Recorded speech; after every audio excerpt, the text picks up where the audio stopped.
Hey, yo. Oh, you didn't know? What? Are you ready? What? No! I said, are you ready?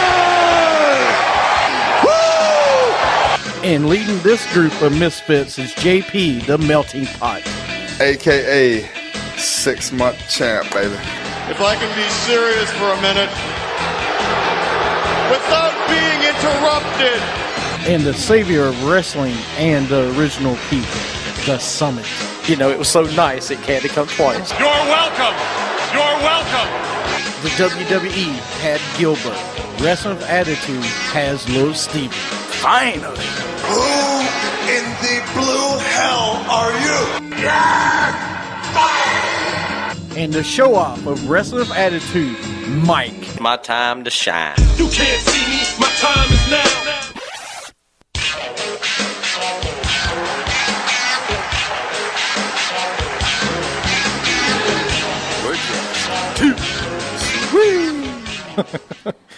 Good morning, good afternoon, good morning, good evening.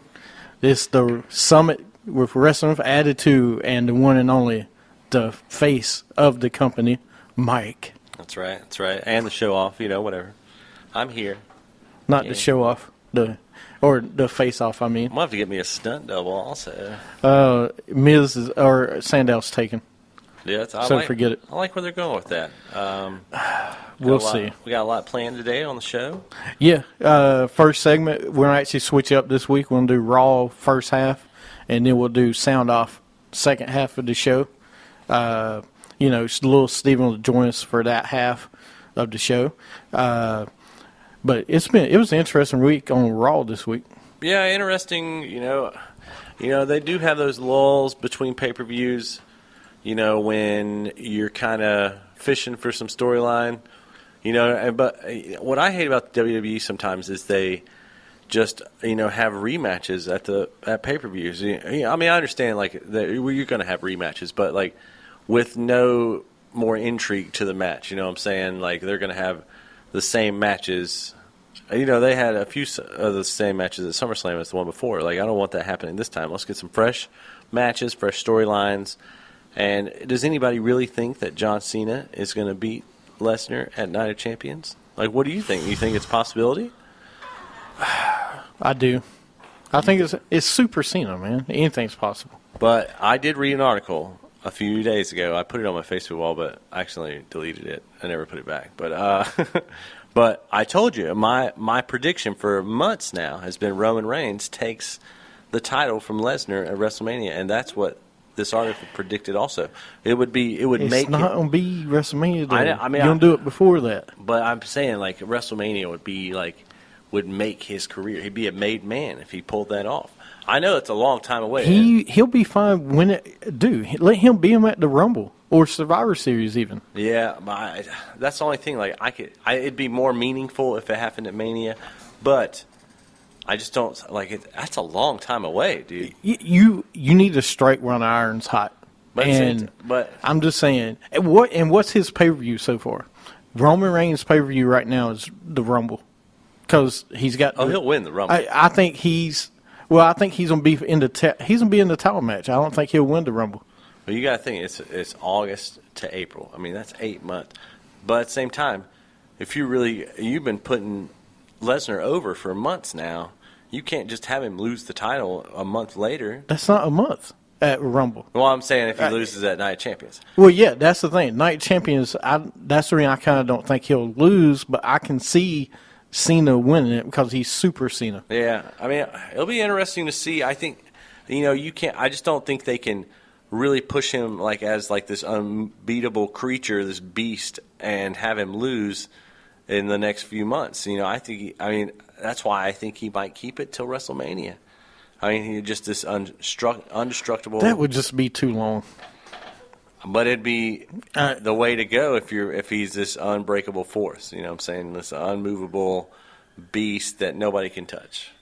Well, you see, but the problem with keeping him until the WrestleMania is, okay, he's going to be maybe on TV twice in a month, like he's been right now. They did pre-recorded videos for him, and he'll be on the show maybe twice a month, and that's it. But those work for him, though. I mean, he doesn't really even talk when he's here. I mean, it's only Heyman talking for him. By the way, I loved the promo. Oh, yeah, it was great. I thought it was great, Yeah. but you can't keep that up. I mean, I just don't think you'll keep it up. If you keep the promos as high caliber as they've been doing, yeah, you can. But here's the problem with that is I don't think after you can do this with John Cena versus Brock Lesnar. You can't do this Brock Lesnar versus Roman Reigns. True. You cannot do a video package every week. You got to think, dude, we got like 7 pay-per-views before Mania. Who knows, man? I mean, because you still got the possibility of CM Punk coming back. Daniel Bryan. Daniel Bryan will be back at Royal Rumble, I'm sure. Batista. Batista could be the next guy to face Lesnar. I mean, I'm just telling you, if Cena can't do it, like Daniel Bryan surely is not going to do it. And that's where like I hope not. A million times, that's where they need the 2 belts. I mean, I don't know. I mean, I guess I've got used to the 2 belts. The 1 belt just, you can't have it on Lesnar forever with all these other guys gunning for it. Bray Wyatt, Heath Slater. I'm just kidding. But what do you do? Streak is over. I mean, if he's going to continue to have the belts, and Cena loses this match, like, where do you go next? Is Reigns the next guy? I mean, do you give it to him at Survivor Series here in a few months? I think so. I just think it'd be more meaningful if he took it at Mania. Of course it would be more meaningful, but are you really, at least with Daniel Bryan, he was over way before, he was known before he won at WrestleMania. He got such a following going to, Roman Reigns needs that title before then. I think he needs it before WrestleMania. And at some point, Seth Rollins is going to have to cash that in, and he's not going to wait until WrestleMania. But he could just lose. He's not going to lose it. He's not going to lose it again. I think if they lose it this time, just take the Money in the Bank away completely. Well, I think that's an interesting storyline. But at the same time, Dolph Ziggler kept it forever. I don't think they'll do it this year like that. When did he win it? He won it at the Money in the Bank pay-per-view? The Money in the Bank pay-per-view 2 pay-per-views ago. So he's only had it for 2 months. He can pull like Ziggler and had it for 10 months. No, he could, but I think the better storyline, and hopefully they'll do it, is let Reigns win it at the Rumble. Let Rollins come out and cash in after the victory. Maybe. But I don't think or the next pay-per-view. I mean, he's a good wrestler, but he's not headlining Mania as the champ.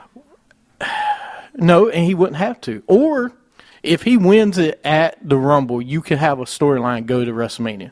These 2 guys together, I think, will put on a good main event. And the other guys don't. John Cena doesn't need to be in the title picture. Lesnar doesn't need to be in the title picture. Just having Undertaker, Sting, Hogan, all these guys don't need to be in the title picture. Oh, no. Undertaker and Sting, I think they'll wrestle. And I think Hogan could come back and wrestle also. There's the thing with him and Cena. He's been saying that he's wanting to fight WrestleMania, fight Cena. It'd be interesting the way they go. I mean, you could have a 3-way match with the Shield. Well, that was my other. I was getting ready to say that is I don't know anyone's watched it yet. I mean, I watched it. Have you had a chance to watch the Shield, the journey to SummerSlam? Mm-mm. Watch it.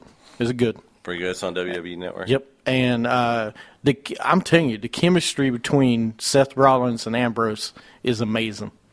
I mean, I'm talking about Rock Austin rivalry. Oh, yeah. They're going to be good. And then you add Reigns into it, who keeps getting better every time you see him. I could see a 3-way at WrestleMania for the title. Why not? It just depends. We'll see what they do. Like, they've got a lot of time to really, narrow this down and see which direction they want to go. But I just don't see – I mean, Cena – I mean, what damage is that going to do to him if he loses at Night of Champions? Nothing. It's John Cena. He's a 15-time world champion.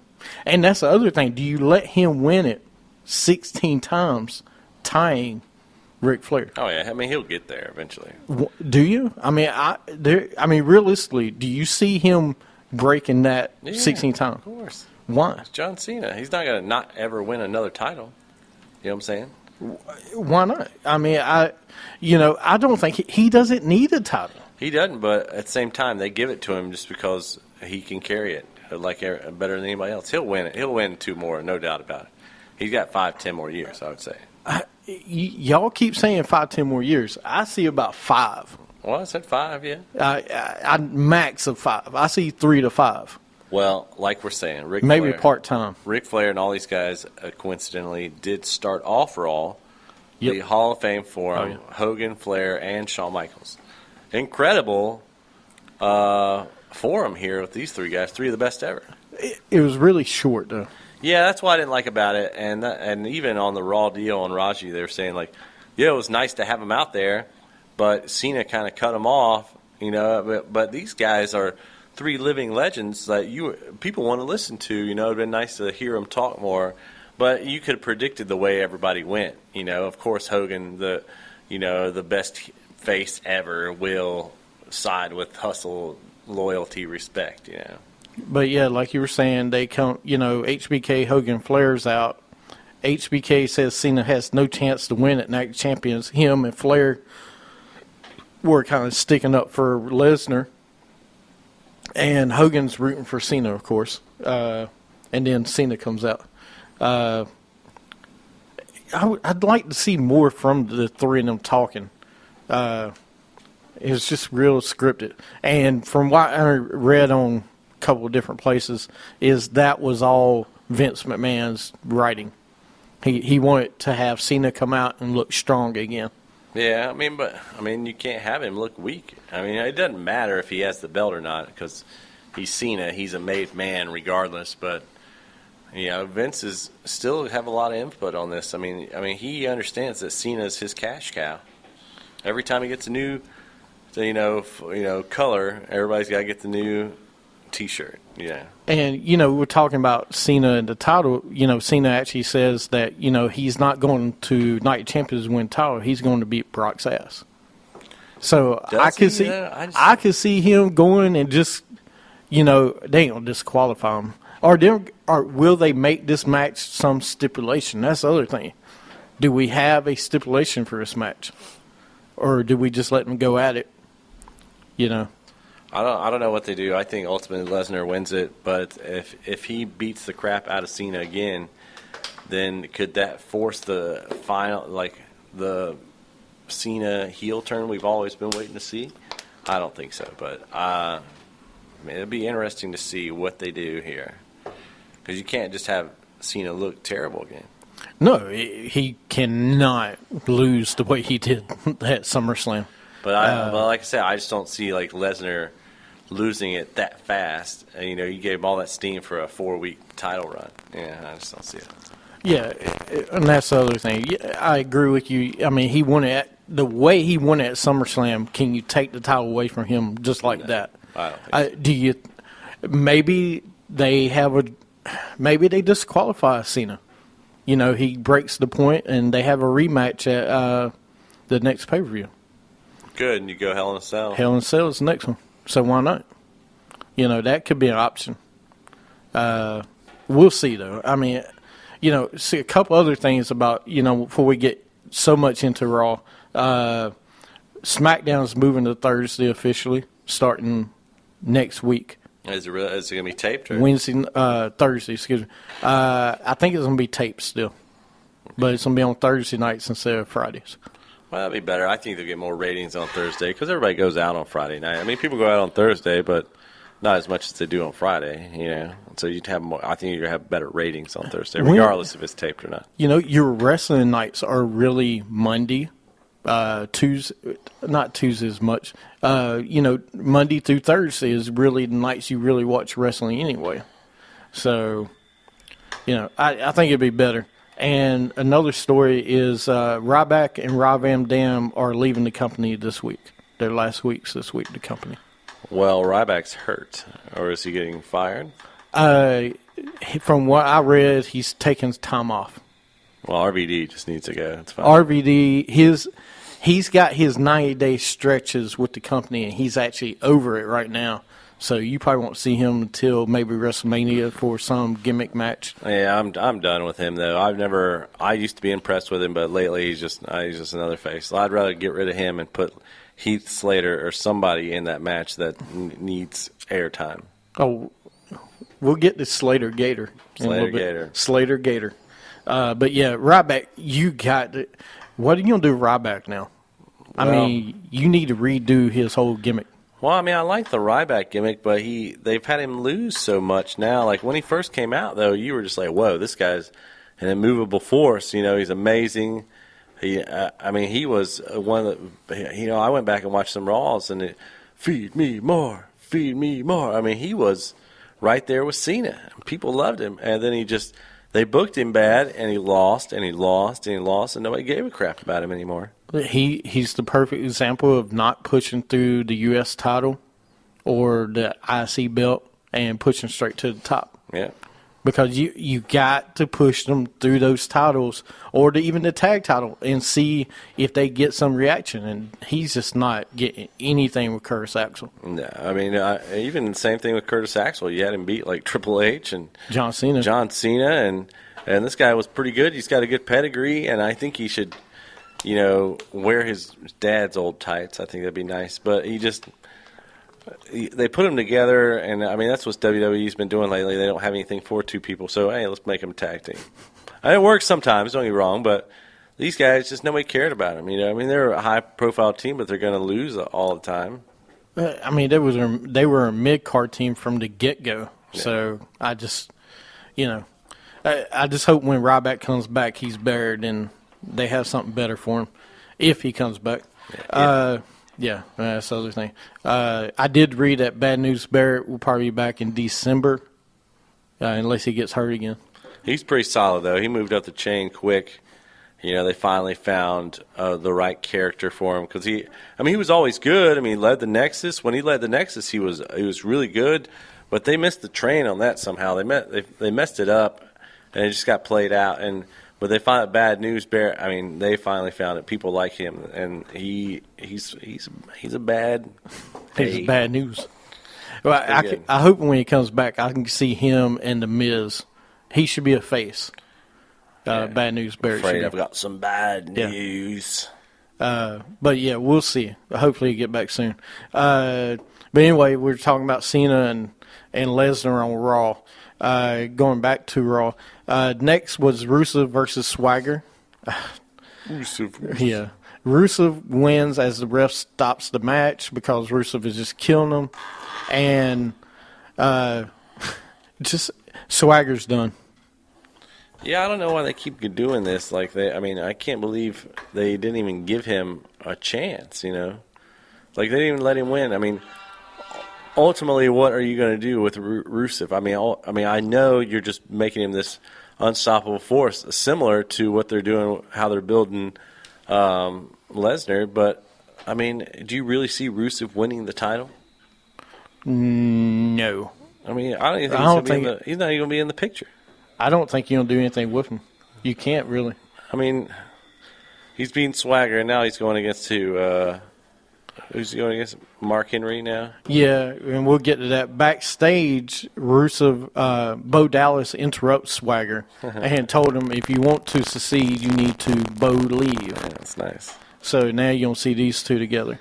Well, who's Mark Henry feuding with? The Wyatt family or Rusev, I don't understand this. I don't understand where they're going. To have, last week we talked on the show, I can't understand you had Mark Henry come out 2 different times, and then now it looks like Henry and the Big Show are definitely fighting the Harpers. Yeah, so I'm saying, who are you going after? Or are you just going to continue Swagger, Rusev?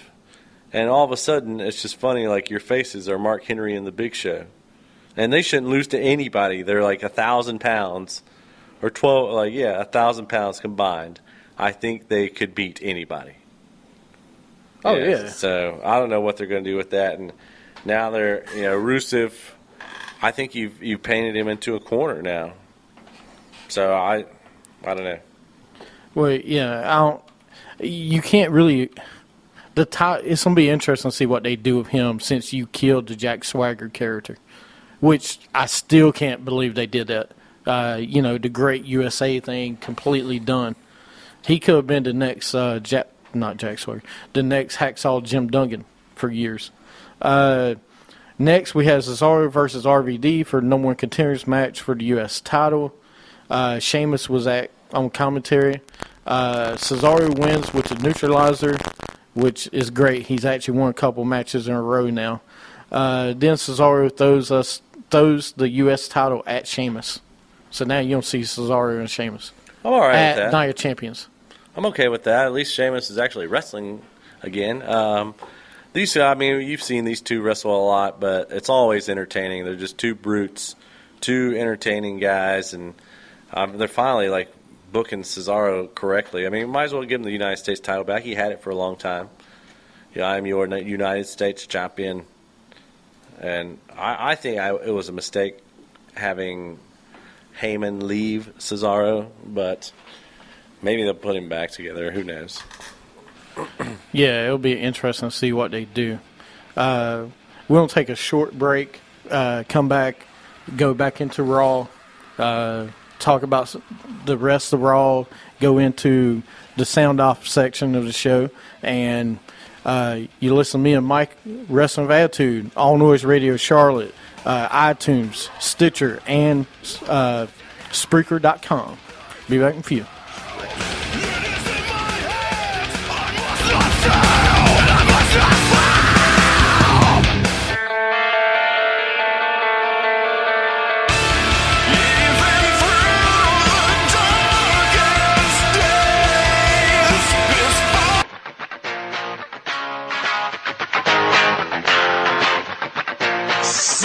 High five.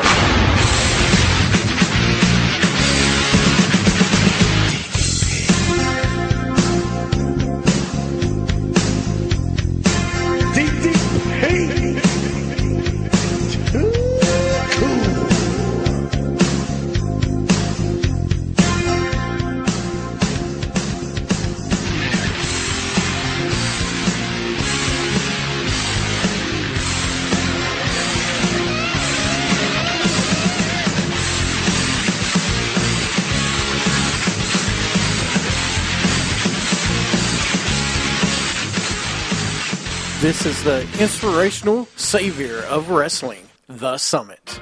That was memorable. In Los Angeles, Yes. the stars of stars. Here comes the pain. That ain't what Sable said. Because you got to be a bow lever. That's the reason we call him the show off, not the spell off. It wasn't as good as Bo Dallas, Bo Stake It, Bowmanship, Bo Hating, Bo Up. You can slap tornadoes, I can climb a mountain because I'll be at the top of the summit. You're listening to Wrestling with Attitude on Stitcher, on Spreaker, and on iTunes. Follow us on Twitter at WWA Show. Like us on Facebook at Wrestling with Attitude. And go to our website at WrestlingWithAttitude.com. And just believe in Wrestling with Attitude. Welcome back to Wrestling with Attitude. And one of my co-hosts is on the show my gosh. now. Little Steven's here finally. And he's both leaving in that new commercial. No, not. Come on, dude. I've never what? wanted to hate something so much because bowmanship, that's bow up. Like, just back to back. There's a reason for everything, dude. Yeah, okay. So, but like I said, Little Steven's here now. The face of Wrestling of Attitude had to leave. So it's just me and Little Steven right now. We'll finish up the show. Before we took a break, we were talking about WWE Raw. We're going to get back to that in 1 second. I'm reading a story right now. Jake the Snake Roberts is unconscious in a L.A. Las Vegas hospital right now. What? Yeah. Roberts flew to Vegas on Wednesday, yesterday, for an event. However, reports claim he had passed out on the airplane and has remained unconscious ever since. A hot ambulance took Roberts from the plane to the hospital where the WWE Hall of Famer currently resides. Additionally, Roberts is reportedly suffering from double pneumonia, and doctors have claimed that his lungs are filled with fluid and that there is a mass on his brain. So hopefully he's okay. Our thoughts and prayers are with you, Jake. Please, yeah. I definitely hope that that everything works out. lungs with fluid, that's not a good thing. So hopefully he's in recovery. Hopefully they're gonna do something for him. Right, absolutely. So, but we will pray for you, and hopefully everything works out. Yeah. Now, getting back to Raw, before we took the break, we were talking about Cena and what happened. Steven wasn't here, so we're gonna bring him in and let him know. HBK, Hogan Flair comes out. HBK, of course, says Cena has no chance to win at Night of Champions. Hogan's rooting for Cena. Cena comes out. He says he's going to Night of Champions not to win the title, but to beat Brock's ass. Your thoughts on the early part? That's really the only thing I really wanted to talk about was these three, because the thing that really got on my nerves was, okay, so you've got HBK, Hogan, and Flair.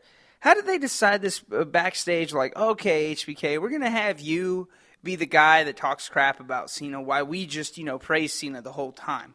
That's what really got on my nerves. That's kind of what happened, in my opinion. Steven, Ric Flair didn't praise Cena. Ric Flair was saying, yes, Cena's done great things, but all right, there's no way he's going to win. The only one that was really on John Cena's side was Hogan. Yeah. Cena won. Now, I will tell you, my problem with this, and me and Mike had the same issue I did, it was too short of a segment. Then John Cena interrupts the segment. Yeah. To me, if you're bringing these three guys out, that segment should have been probably 5 minutes longer of them three actually saying something relevant, something that really, something really intense. They pretty much were saying what we could listen to. We could listen to Alex Riley or they could have done that as the post show. Yeah, they could have done that. They didn't have to do that, as the pre-show. They didn't have to do that as the main segment. So, and that was the only issue we had. That that just got on my nerves because it started Raw off like that, and it's like Raw's supposed to be exciting when it starts off. That wasn't really exciting to me. It just wasn't. No, not too much. And then, of course, we'll skip the Rusev swagger thing. Oh, please. They very swagger. Cesaro, versus RVD for number one.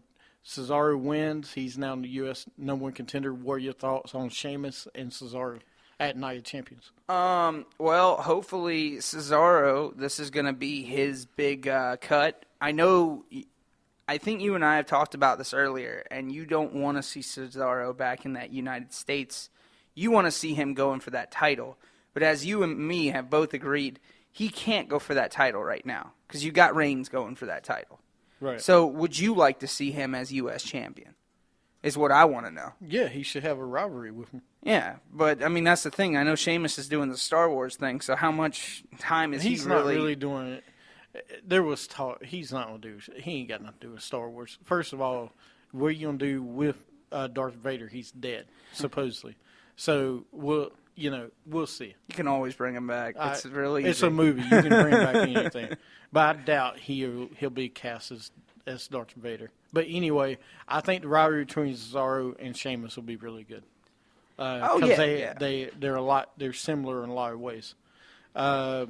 Next up on Raw, we had they had a commercial about next week on the WWE Network. The first 100 hours of Nitros will be on TV. And not only that, well, you can get it all for $9.99. You can also remember what they're doing next week, right? The Monday Night Wars have already started on there. Not just that. They've just added them out. They're going to do the Attitude Era. They're doing Attitude Week what they... Yeah, I thought I said that. But yeah, next week is Attitude Week on the network, so that's going to be great. Yeah. And remember, you can get this for $9.99. You know, I'm not even going to say no Triple H anymore or nothing like that. I'm just going to call you, whenever you say that, no WWE, because everybody in WWE is doing it now. Everybody. Hey, I don't blame them. It's genius. You should have fun with it more than they used to have. You got so sick and tired of Michael Cole saying WWE app. This is not like it was with that. When you have a fan hold up network and it's like Austin 316 when it goes network $9.99, you know you did something. Right. They're having fun with it. So, it's fun. Next up on Raw, we had Natalya versus Paige. Paige wins with the Paige Turner. AJ comes out. Paige goes back in the ring where Natalya clotheslines her, and AJ comes in the ring. They're talking. AJ calls her little English muffin, which was great. AJ hugs her and kisses her hand, and Paige leaves. So yeah, at first I was on board with this, but ever since you and I talked about I love it. Look, man, but again, it's like you said, it's becoming like that Trish and Mickey James storyline again, like it's like crazy versus like love crazy kind of thing. Like AJ's playing the crazy one and Paige is trying to play a crazy one. Like I don't get it, man. I mean, I just want to see a normal rivalry between these two. I guess you can't have a normal rivalry with AJ and Paige. I don't know. Well, no, you will at some point, and on SmackDown they had another incident. AJ or Paige a little bit more heel, and when she goes full heel, I think it'd be better, and not this frenemies thing. Who, AJ or Paige? Paige. AJ is a babyface from here out.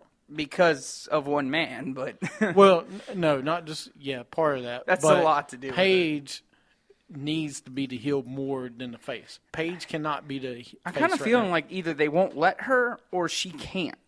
No, she can. Trust me. Okay. She's got. I've seen her. So they're just not letting her?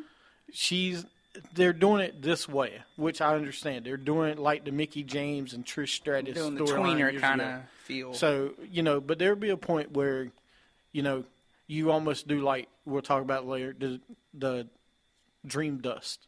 We'll talk about that later. Yes. But anyway, I like where the rivalry is going. Just keep these two together. I think they're getting better. I think they're getting better and better. Kane comes out next. They're having a funeral for Dean Ambrose. I thought. I gotta admit that was awesome. We see so many funerals in WWE. That was great. Kane introduces Rollins. Rollins says he handpicked Ambrose. And then he also, one of the things I like that he said, Rollins put the blame on WWE Universe for putting him in the match last week. I think my favorite part of the funeral was the picture they had of Dean Ambrose. It wasn't like a cool pic. It was just a mugshot basically of Dean Ambrose. Yeah. But I love the rivalry to him. Oh, Rollins says the biggest question Ambrose will always ask is, what if? Rollins says he created the Shield, and he is the one who destroyed it. So, I love it. And then Roman Reigns comes out. Kane saves Rollins as Reigns and Rollins is in the ring fighting. And supposedly the early indications are that there's going to be a tag match, Roman Reigns and Ambrose versus Rollins and Kane at Night Champions. I was about to say that. Ambrose wraps up filming on his movie September 20th. The pay-per-view's on that Sunday, September 21st. Yeah. So they will have enough time to have. And I'm going to tell you right now, I will say on this show, Ambrose and Rollins together in 10 years should be headlining WrestleMania together. These two together have such great chemistry. And it is amazing. If you've not seen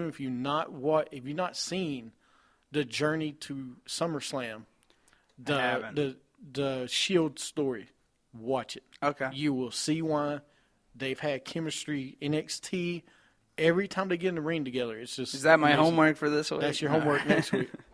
But your homework for next week is to watch that.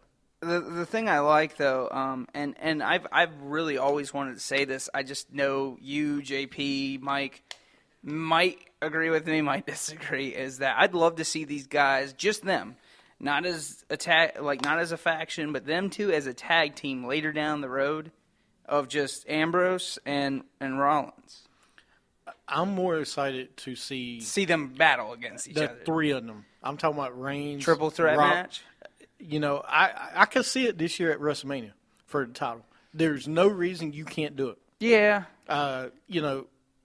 These guys have come in, and I will tell you, Rollins and Amber, they have such work ethics that they want to be at the top. Yeah. And these guys can go. Well, So, Triple I mean, H has there's already some problem. said behind the scenes that these guys are the future. That Oh, these three they guys, are. he says he has the utmost faith in these guys. And like Ambrose, or especially Reigns, is a lot of shades of The Rock because they are related. But they say there's a lot of shades that his work ethics, he really wants to be on top. He has that feel of like, I want to be champion. Like he said that he went into his office one day. This was something I read online and said, I want to be champion.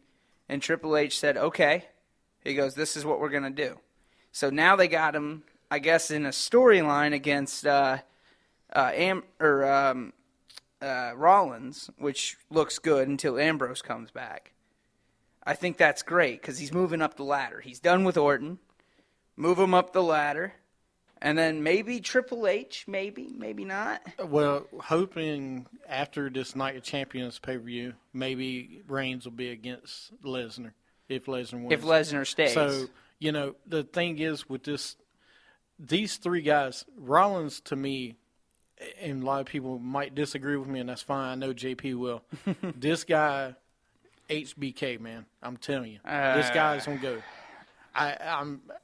I'm sold on this guy. I just do. He's good. good. He's really good, and he's only going to get better.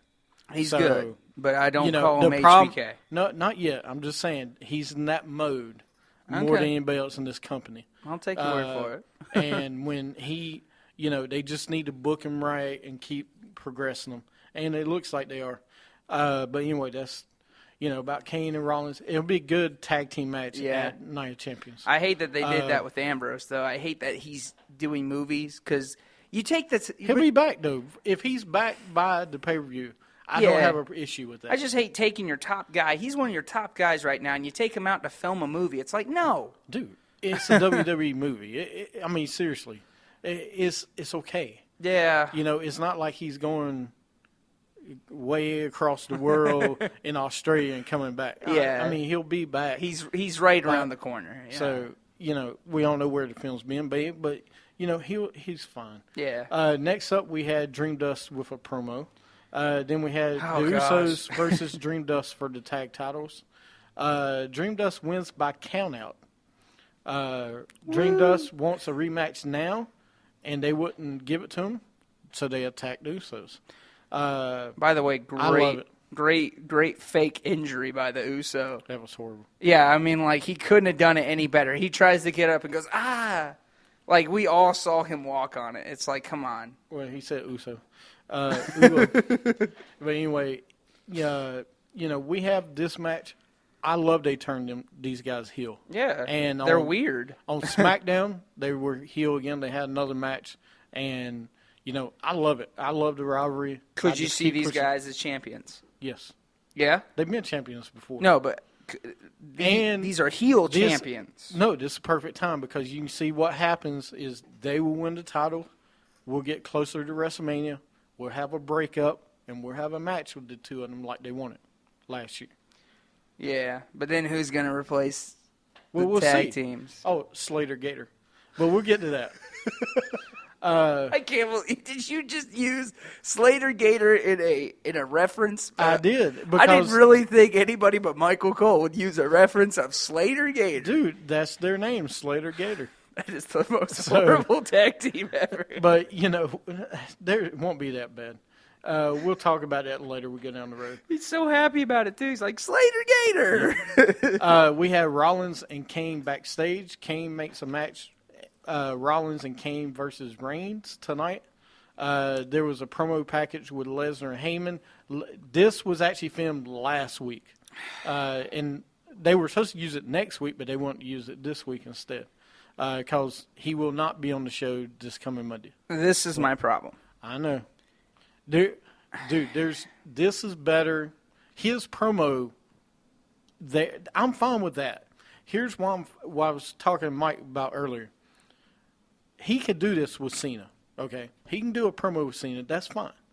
He cannot do a promo like this with Reigns. No. Or Ambrose. He's or got to Rollins. physically be He's there. physically got to be there. Yeah. But when you're Lesnar it's okay. It's not like he's going to defend the title on Raw anyway. So now I know I've read he will be at the next Raw after next week. So he should be there going towards Night of Champions. If he's there at least twice a month, because I've already kind of He needs to be prepared there. myself. You should, because it'll be no more than twice a month. But Until he's if I don't see a champion there at least twice a month, I'm mad. But what I'm expecting is him to lose it at Survivor Series, maybe the Rumble. Somewhere he'll lose it by the Rumble. There is no way. If not Night of Champions, I don't see him losing at Night of Champions. You don't keep him for a month losing, I don't think. But there's no way he's going to lose. He's going to keep it until WrestleMania. Well, There's just no way. It's too long. Lesnar was really on a losing streak until WrestleMania. Because remember, he lost at Extreme Rules against John Cena. He lost against the best in the world, CM Punk, at SummerSlam, right? Mm-hmm. But yeah, we'll see what happens.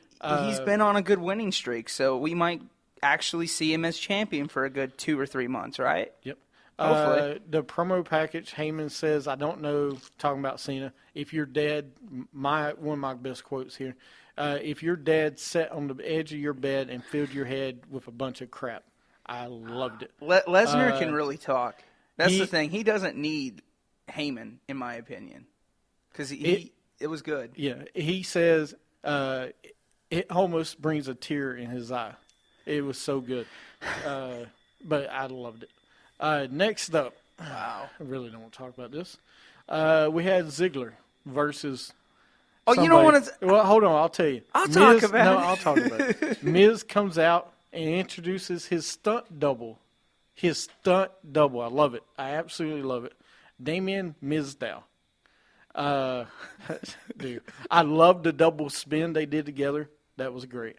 It was so awful because they didn't spin together at the same time. No, I know. That's the reason it was great.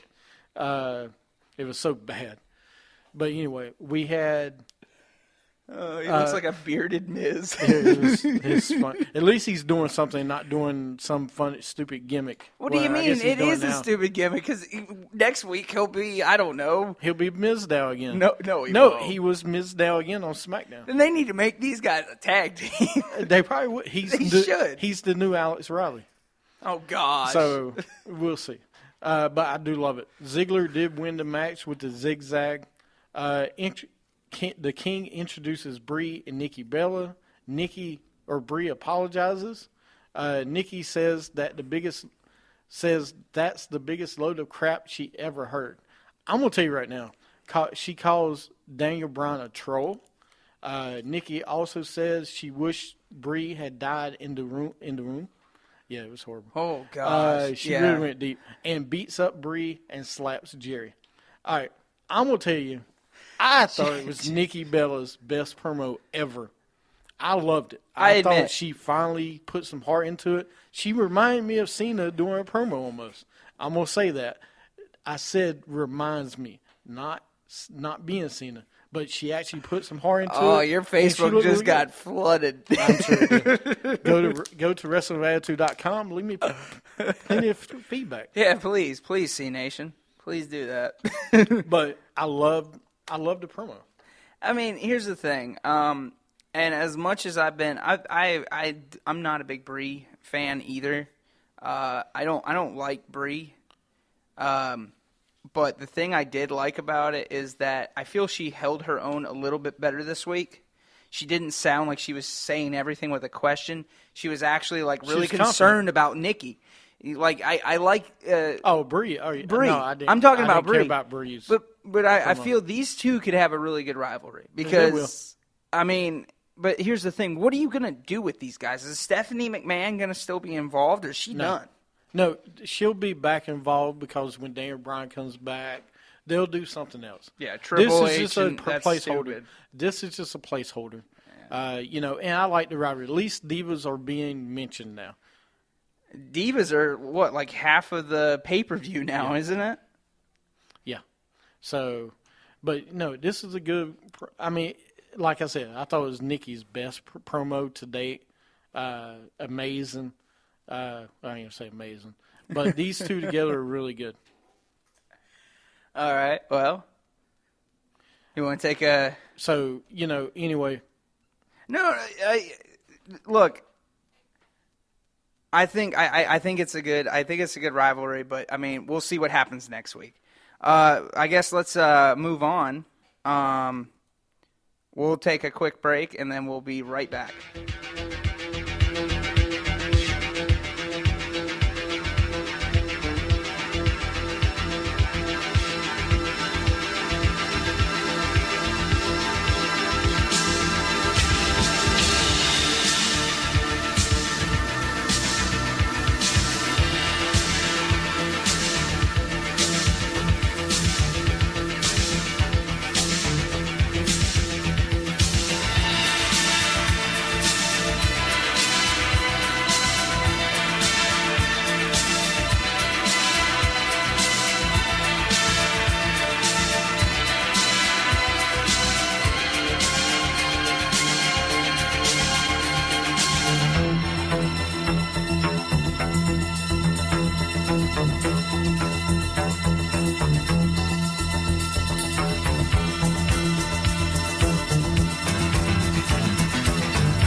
All right, welcome back.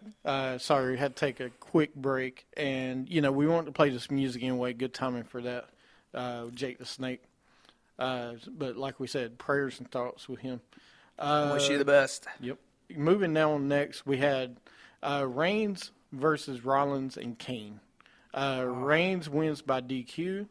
Reigns hits. He hits with the suitcase. He hits Rollins. Rollins attempted to curb stomp Reigns on the blocks, but Reigns fought it off.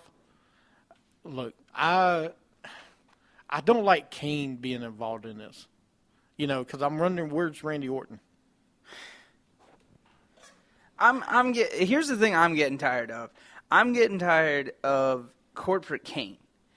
I'm getting tired of this Kane and corporate Kane. It's the same guy. I thought corporate Kane wasn't supposed to fight. That's what I'm getting tired of.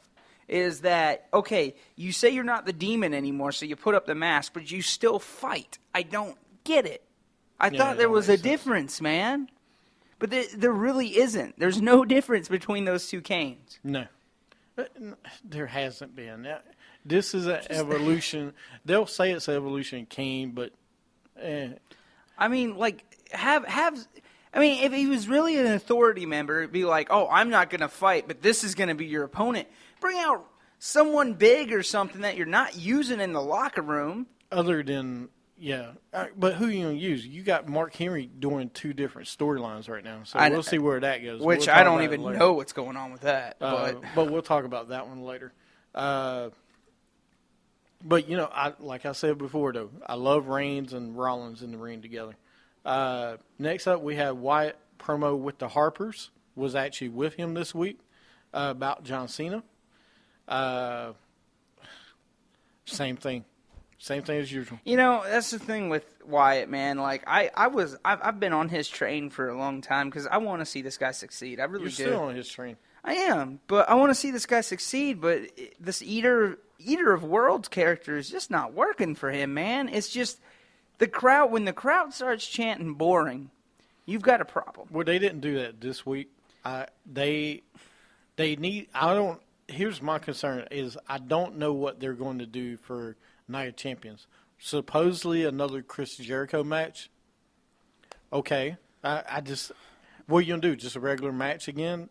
I just. There's no point. I mean, he beat him. Why do another one? Because Jericho won one, Wyatt's won one. Now you Yeah. do a best of 3. But if what they're gonna do, which they're gonna let Jericho win because he's gonna No. go away for a while. No, you cannot. I really doubt they'll let Jericho win because, Bray Wyatt needs to win more. Just like he did against Cena, which he should have never lost. He needs this one desperately. I mean, you and Mike have been saying that for months. I really think you guys are right. Is that buried that guy? He is ultimately buried because of that loss against Cena. If he never would have lost against Cena, that match, I think he would be okay. Now, I will say I don't think he's buried because he's still getting a main event. And you can still have him go against who the champion is at some point. Very why true. And why not? To me, a perfect place to have him go to championship would be at Hell in a Cell in October. And who knows? Maybe they'll do that. Maybe not. We'll see. He would be good at Hell in a Cell. That will be, he's almost like the Undertaker as far as that's the perfect match for him. Yeah. So we'll see what they do with that. Next up, we had Los Matadors versus Slater. Hey, Gator. they're both back, by the way. They are. They're both back, so either Epico or Primo's good now. Yeah. So The Matadors hit a roll up on Slater. Slater and Gator were arguing after. Dude, this WWE, please make this a tag team. You will make me so happy. Slater Gator? if you make They this are. a tag team. They are. And by the way, while we're talking about one tag team, I want to talk about this one. There's the backstage plans for the new Nation of Domination faction. In WWE, the Big E, Xavier Woods, and Kofi has been a hot topic recently. One of the main reasons is due to the fact the group has been used at recent live events and dark matches, both as baby faces and heels, so they're trying to figure out what to do with them when they bring them out. So it looks like they are going ahead with the Nation of Domination group. No, well, okay, so they're finally doing it? Yes, supposedly. Nation of Domination 2.0. Yeah. I don't know if Awesome. it'll be called that, but why not? But supposedly at SmackDown, well, not supposedly, at SmackDown, at the dark match, Big E and Kofi was wearing the same color tights. And they were matching and all that stuff. So I would love it, man. These two together, and as a heel, Yeah. hopefully they'll go heel, but who knows? What about R-Truth? What are they doing with this guy? Who? Look, I know Little Jimmy? What? I know you guys hate him, but if you I don't hate you heat. put him in this faction, do you know how much heat he would get? You gonna get got is gonna come back. You going to get got, you keep talking about it. And or put Mark Henry in there. I know you can't, but you know how awesome that would be for him to be the leader because he was one of the original Nation of Domination members. I know, but they're have not him gonna as do a that. leader. It would be like it would be the second coming of Nation of Domination that way. But they're not going to do it. But No. I don't want to see Xavier Woods wrestle though. I think they should keep him as a manager and have the other two wrestle. Well, that's the reason they have been tagging together. Okay. So, but anyway, talking about Slater Gator. Oh, I don't know what you're going to do with these guys. Another comedy relief. And they have, I need somebody in there. and they both have potential. They do. Los Matadors, though, it's time to Olay. Well, yeah, but like, what's going on with them? I know they will never do it again. Bring back Epico and Primo. You had them as Epico and Primo. At least you got a little bit of a pop. People kind of liked them, But the Los Matadors, nobody cares. That bull, nobody cares about the bull. Unless you're going to do WLC. Yeah, if you're going to do that, sure. But yeah, it's horrible. it makes no sense, man. But next, we had Bo Dallas versus Kofi Kingston. Who I Next. just talked about Kofi. Next. No, hold on. Here, JBL, you probably didn't hear it, but JBL compares Bo Dallas to Snow White. I heard it. I was like, what are you doing, JBL? Because Michael Cole had to basically cut his mic, because he stopped him like in mid-sentence, and he's like, JBL, I'm going to have to stop you right here because they were fighting during the whole Miz and Ziggler thing. Yeah, I know. And it was like, oh my gosh, it's like you guys aren't even making sense anymore. But with the thing with Bo Dallas, he did win the match with the Bo Dog. Stupid name. Then the Bo Dog is awesome, man. Come on, It's not. It's a bulldog. It's a freaking bulldog. It's not a Bo Dog. you're just Bo jealous. Yeah, that's right. I am. I'm Bo jealous. So, but that really didn't work with that one. Swagger attacks. Swagger comes out, attacks Bo Dallas. He is such a sore loser. And then, Bo Dallas gets up and says, "You're a sore loser. You let your country down," and loses. Actually, JBL said that. Excuse me. But he is. I mean, seriously, you lose a match and you come out, you attack a guy that is actually inspirational. This is the only guy that you will back till the day you die. Most likely. Is this guy. And I don't know why you put all your faith in a guy that has arches like the McDonald's Golden Arch. It doesn't matter because he might have golden arches and everything else. The only thing he's going to have around this race, though, is a world title at some point. He looks like a sad clown trying to smile. Okay. You're just jealous. No, I'm not. You're not a believer, and you need to be. It'll be all right. I won't ever be a believer. But anyway, that happened. Swagger is officially buried. Next, we had Wyatt versus Cena 4. I know. I mean, Is it 4 now? it's like, I don't know. It's over the rope. It's probably like 5 or 6, but The Harpers interfered and DQ's Wyatt. Big Show and Mark Henry come out to save Cena. So now you got Mark Henry, Big Show. Again, you have Mark Henry, Big Show again, and Cena versus the Wyatts in a 6-man match. Cena wins with STF, and Super Cena is back. Cena's back. After getting German suplex 16 times and 3 F5s. Oh my gosh! I'm done with it. I'm done with Super Cena. Like, I don't know about you, man. I don't know how much you guys like the Super Cena character. I know the fans are getting tired of it. I mean, they were saying thank you Lesnar last week because he finally ended it. But, I mean, what's your thoughts on this? Because I read an article on here about Cena suffering from something. He's suffering from a... Yeah, you say he was injured. Yeah. I read a little bit about it. Apparently he's getting he has an injury problem. He's been dealing with something in his upper body. Something with his... I just read about it.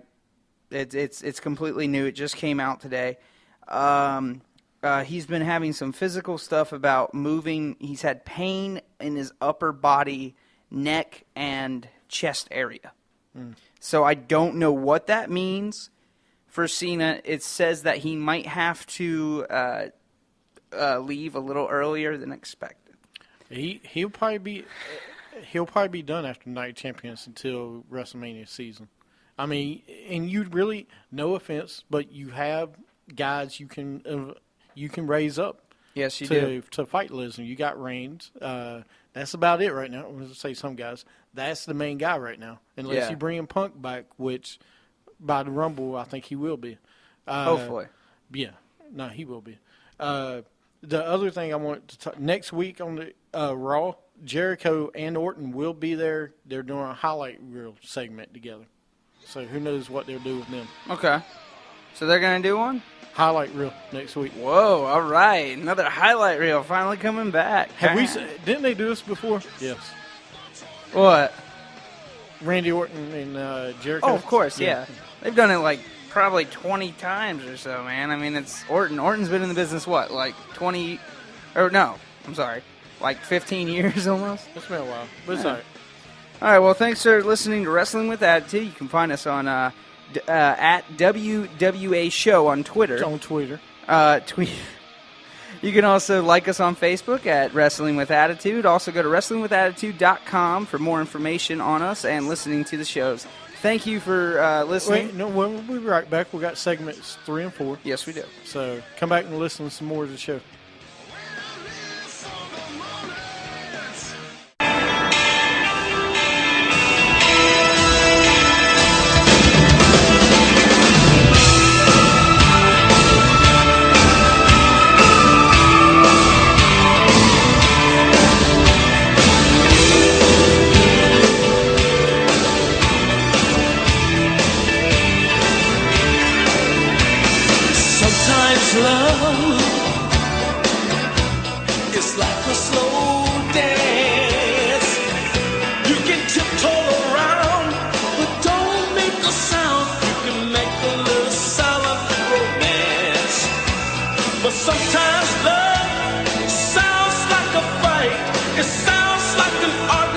It sounds just like a power driver. Yeah, a power driver. Well, sometimes love, it just feels fake. First you think you're so strong, but something goes wrong. It feels like a great big mistake. But sometimes love feels just right. It feels so real. This is Little Steven from Wrestling with Attitude. Do you want to be extreme? Or maybe you want to be the show-off / face? Or maybe you want to be the intellectual savior of the masses? Or, if you're really up to it, you could be the 6-month champ. Doesn't matter what you want to be, but you can find it all right here at Wrestling with Attitude. Go to our website at wrestlingwithattitude.com. Like us on Facebook. Also tweet us at WWA Show. Wrestling with Attitude. That's where the big boys play. That's right. Welcome back to Wrestling with Attitude. I'm Little Steven with James. Yeah, the summit. Oh, well. There's no, and by the way, never, you got to change the ending of that because we don't, Hey. big boys, I mean, you know. It's where the big boys play. Eric Yeah. Bischoff don't got no rights on that. If you do, I'm sorry. But He doesn't want to have rights on it, trust me. well, we're going to go into our next segment, Sound Off. So this week on WWE's Countdown, we're talking about Hell in a Cell. And we had a poll for you guys about which Hell in a Cell match was good for you on wrestlingwithattitude.com. And so we want to get your opinions on this. If you guys have any opinions, please Facebook us, tweet us At WWA Show. Yeah, at WWA Show. Let us know. I will say that most of the Twitter responses I got is just like the top 10. So we'll just talk about the top 10. Well, I would think it would be that Thank way. you for everybody that tweet us. Yeah, thank you guys. No, I mean, it was all the same. It's pretty much the same. There's no, is either Undertaker or Triple H.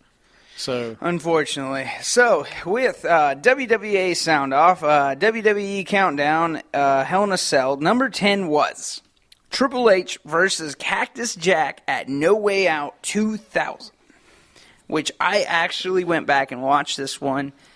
I love the match. I love the match because of two things. JP is going to hate me for saying this, but I am a Cactus Jack fan, if you haven't figured that out yet. No, Mick Foley? You mean Mick Foley? No, I'm not a No. Mick Foley fan. I am a Dude. Cactus Jack fan. I'm not a Mankind fan. I'm not a Dude Love fan. I am a Cactus Jack Listen. Mick Foley fan, but I am In not. case you don't know, it's the same person. Yes, but Dude Love and Mankind, forget about it. I don't want anything to do with those two. I don't. Too bad you do. So anyway, Well, go ahead and finish. I mean, I'm going to basically correct myself at the end of this and probably say I love Mankind. But here's the thing that I like about the match. Think about it, James. How many times do you see two people go up top the cage, they're fighting with barbed wired a baseball bat, and then what does he do? Hey, let's add fire to that mix. And he hits him with a flaming piece of wood wrapped in barbed wire. Listen here, little Steven. Listen here. They, this was a good rivalry back then. And, I know I totally messed up the JP. What was that? But Was I that don't know. supposed to be the melting pot? Yeah, I can't do the melting pot. You like, mean to tell listen me here. you Yeah. like Cactus Jack? Yeah. I mean, Mick Foley is nothing but a stunt double. That is what Ric Flair has said since day one. Yeah. There you go. Listen here. But no, seriously, the thing about these two, they have such a good rivalry, and this Hell in a Cell match just topped it off. You kind of had to do it. Yeah. So, besides Undertaker, who invented Hell in a Cell matches? Triple H. And that was supposed to be Triple H's last match. Cactus Jack's, or Mankind. Mick Foley's. Mick Foley. Whatever you want to Dude call Love. him. But Chainsaw Charlie. No. Oh, the funny thing is, I was watching the Best Rivalries or whatever, and I do remember Triple H saying, and quote me if I'm wrong on this, or correct me if I'm wrong. Oh yeah, well, I will. Triple H said that Mick Foley helped make his career. Yeah. He helped put him over the top, and this match here helped put Triple H in that position during the McMahon-Helmsley era as that big bad guy. The era. It did. I mean, there's certain matches that really define somebody. Yeah. If you're a top guy, Austin is always defined. He's had some great matches, but the Bret Hart match really defined him because it got him up to that next level. Defined him, yeah. Defined him. Got him to be that superstar. Yeah. Shawn Michaels, same way. Razor Ramon, the ladder match. First people who Bret ever Hart, made that. Bret Hart, Shawn Michaels, Survivor Series, or wherever. He's had so many other matches. Bret Hart and Yokozuna, that was kind of defined him. I think more his brother matches against Owen Hart were better than Yokozuna. Wow. But, because they could go. Yeah. But, every superstar has that match that gets them to, They do. Punk with John Cena. One of the best rivalries of all time, really. Or CM Punk and Jeff Hardy when they had their matches early. Oh, yeah. on. But really, the Cena and Punk rivalry pushed him to that next level. They pushed both of them, really. And this is what really happened with both of these guys. With Triple H and Mick Foley, or Mankind, or Cactus Jack, or Dude Love. So I'm trying to think whoever who he is that week. But it just helped. Anyway, you got other matches. All right. No, I mean, I agree with you. So, yeah, that was Triple H's, I guess, defining moment. Number 9 was The Undertaker versus Edge at SummerSlam 2008. Now, I'm not going to lie. I don't remember this match as well. This was when I didn't really... This is recently. Yeah, but I didn't have, I didn't get to watch the pay-per-views and stuff a lot. I didn't go to Buffalo Wild Wings. Dude, or, you do have a WWE network that is $9.99. Wait, where you can mean watch to tell all me the it's pay-per-views. only $9.99? I could watch every pay-per-view I You can ever go back wanted and to. watch this match right now. JP's going to kill us. He's not here right now. Oh no, you can't do it today. You had He's not here. Yeah, I know he's not here. It wouldn't matter. So anyway, but yes, there's a lot. Go back and watch some of these matches, man. It's really good. I'm back up to 1998. I started out the very first year WWE and WCW, and I've worked my way up. Whoa. To 98. Yeah. I'm moving along. So you went pretty far back. You went back like what, 80? I think like the 83. first 80. Wow, dude. To me, when you're doing some work, I'll have it play on the side. Yeah. I started back in the early 80s and just worked all the way through. So if you want to wonder why I know most of the trivia, it's usually because you just you've relived it all or you've seen it all. Well, I remember what I watched when I was a younger kid. Well, and I don't want to go off on a tangent, but what was the first ever WrestleMania you saw live? WrestleMania live? I mean, either TV, pay-per-view, I don't care, but the one you remember, your first ever WrestleMania you saw as a kid.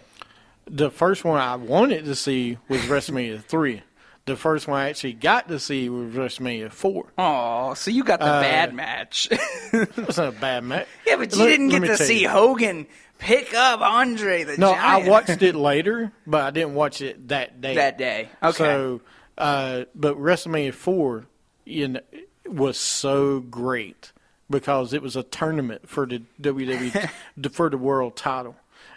You had the title really meant a lot, and it was Hogan back then. Yeah. And of course, Savage won, but it's was great. the beginning of the Mega Powers, man. Yep, I mean, yeah, it was absolutely. yeah.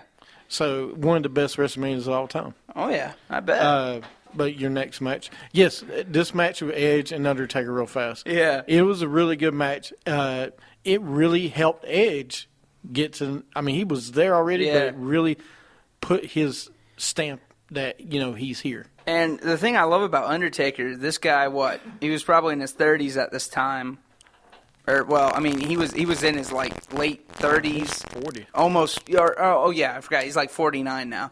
So yeah, he was in his 40s at this time, and this guy was still doing suicide dives out into the on the outside mat.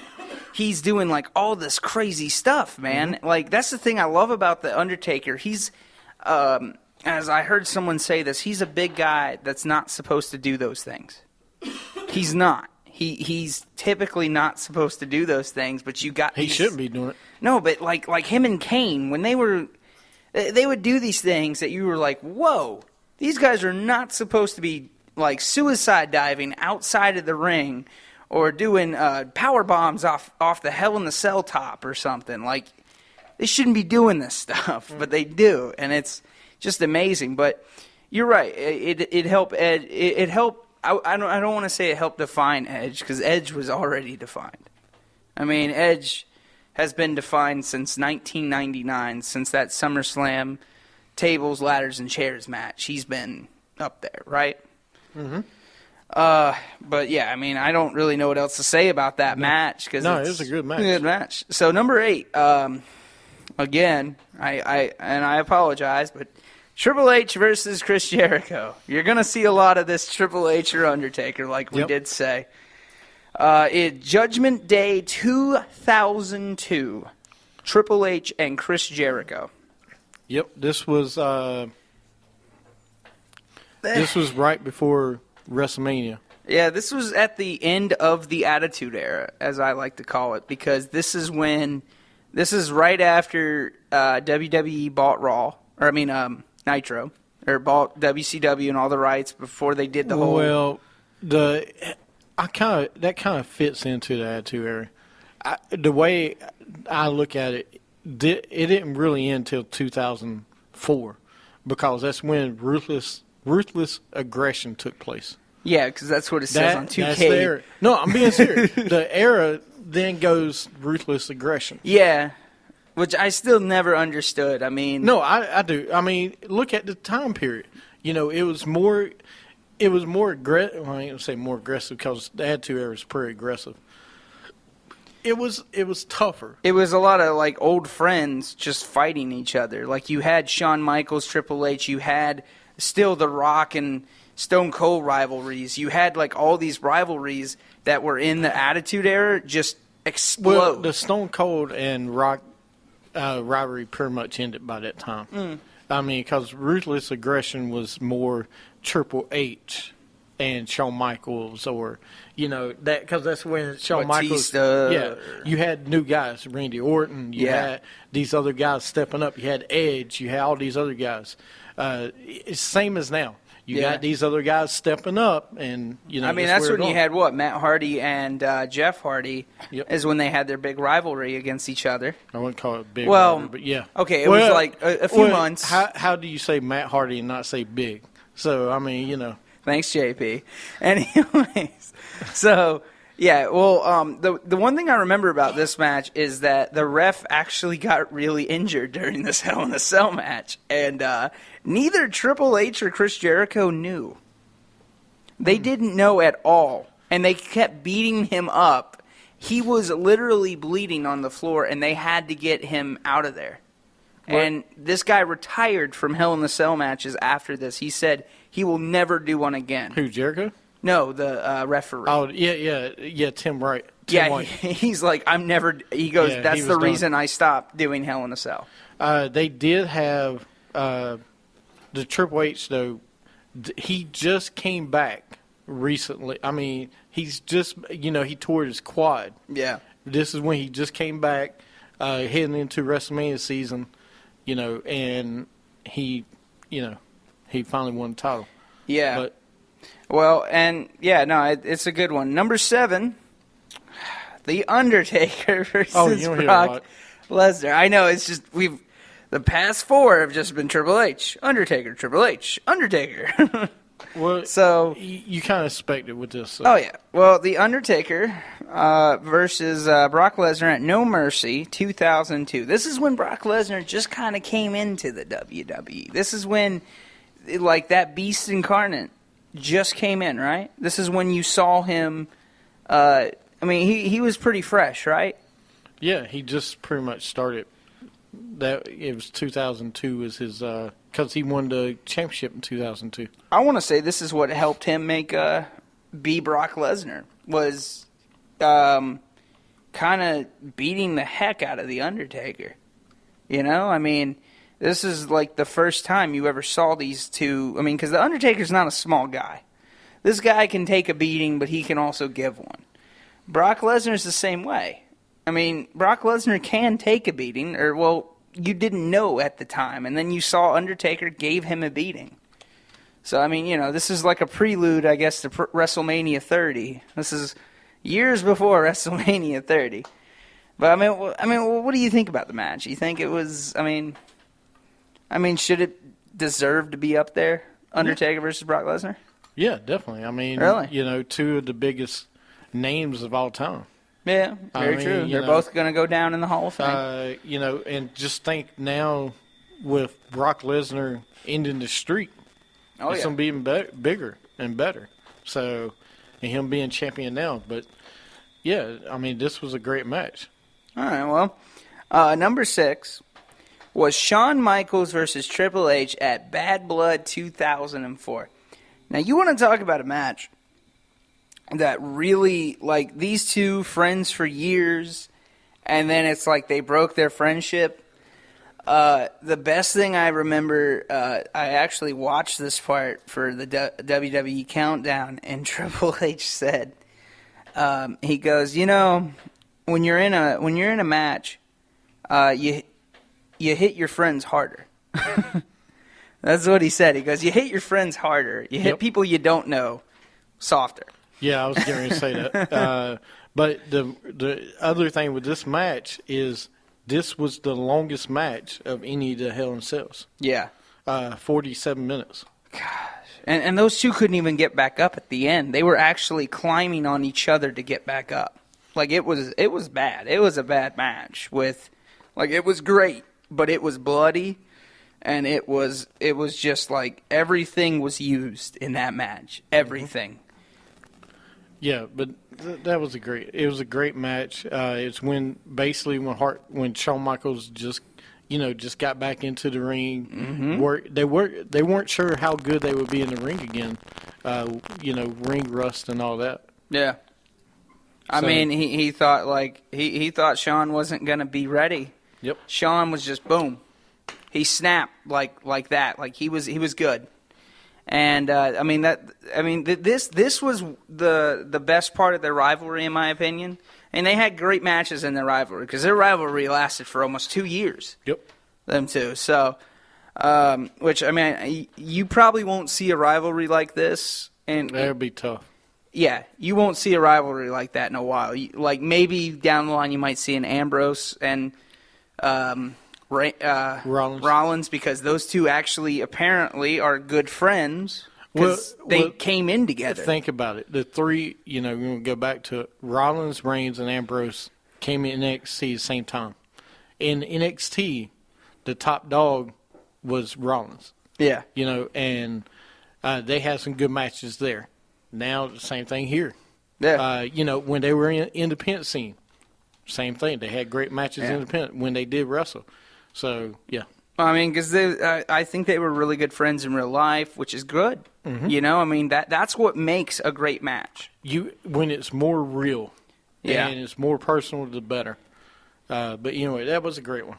All right, well, this next one, I can't believe this one's on here. I can. I thought it should be higher. Well, Triple H versus The Undertaker, go figure, versus Steve Austin, versus Rikishi, versus Kurt Angle, versus The Rock at Armageddon 2003. So you have the 5 of the main guys. Sorry, Rikishi. Yeah. 5 of the main guys. The Usos loved it, though, when they were talking about it on the network. 5 of the main guys of the company at the time in one Hell in the Cell match. That's bananas to me, man. I love crazy. It, dude. I think it was awesome. Oh, no, I mean, it was a great match. It's just everywhere. This is the ultimate. This match here really put Kurt Angle as the guy. Oh yeah. I mean, no one in their right mind thought Angle would walk into a Hell in a Cell match against these guys, well, maybe Rikishi, and walk back out with the title. He did. Yeah. And- Nobody and this- thought it was going to happen. And this will be basically Rikishi was in it so he could fall off the cage. This is where Undertaker pushed him off the cage, and he fell into the a ring. truck of hay and stuff. Yeah. Where they got the truck at, I don't know. But anyway, Well, because, he couldn't be Mick Foley and just fall, no. on nothing. Could you imagine if that thing hit the?